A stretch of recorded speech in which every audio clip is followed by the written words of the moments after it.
Dasturimiz davom etadi. Yurtimizda alohida sport turi deya tan olingan kibersport qisqa fursat davomida bugun o'z ishtirokchilari va muxlislari safini kengaytirmoqda. Talabalar kibersport o'yinlari joriy yil 44 mingdan ortiq talaba yoshlarni qamrab oldi. Musobaqaning final bosqichiga Farg'ona shahri mezbonlik qildi.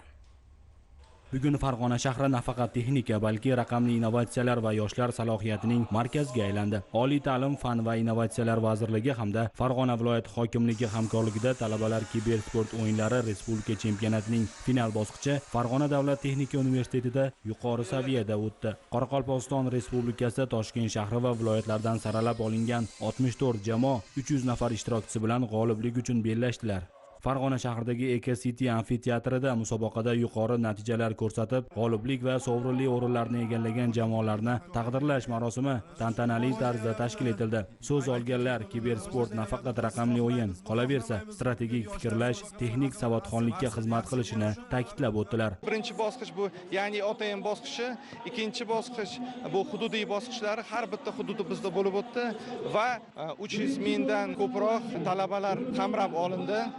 Bundan tashqari 42 mingta ishtirokchi ishtirok etdi bu musobaqamizda. Juda ham katta qiziqish yoshlarimizda, chunki bu birinchi marta respublika jarayonida bo'lib o'tyapti bu musobaqa. Kibersport yo'nalishi jamoaviy ishlashga, strategik fikrlashga katta imkoniyatlar ochib beradi. Dota 2 yo'nalishda Toshkent shahridagi Webster universiteti jamoasi g'oliblikni qo'lga kiritgan bo'lsa, Counter Strike 2 da Qoraqalpog'istondan kelgan kibersportchilar birinchi o'rinni olishdi. Qoraqalpoq mamlakatlik universitetidan Dota 2 bo'yicha jarishga qatnashib keldik. Biz yerda yaxshi kutib oldi. Turnirga gap yo'q. O'tkazib o'tirganlarga ulkan rahmat aytamiz.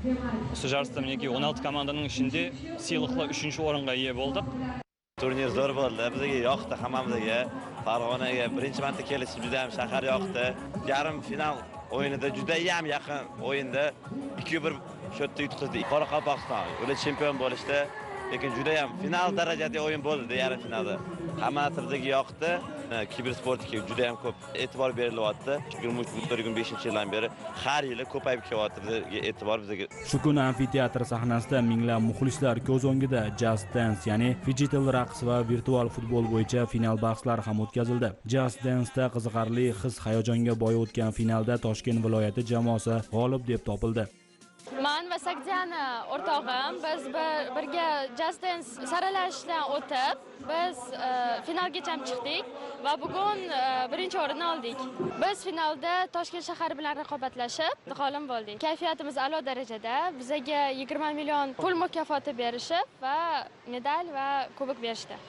Musobaqaning g'olib jamoalari 60 million so'm miqdoridagi pul mukofotlari, medallar hamda kuboklar bilan taqdirlanishdi. Estrada yulduzlarining chiqishlari musobaqa yakuni uchun kulminatsion nuqta bo'ldi. Yangragan sho'x qo'shiqlar yoshlarni o'yin davrasiga chorladi. Aytib o'tish o'rinli, musobaqa kibersport bo'yicha terma jamoalar uchun iqtidorli nomzodlarni saralashga xizmat qildi.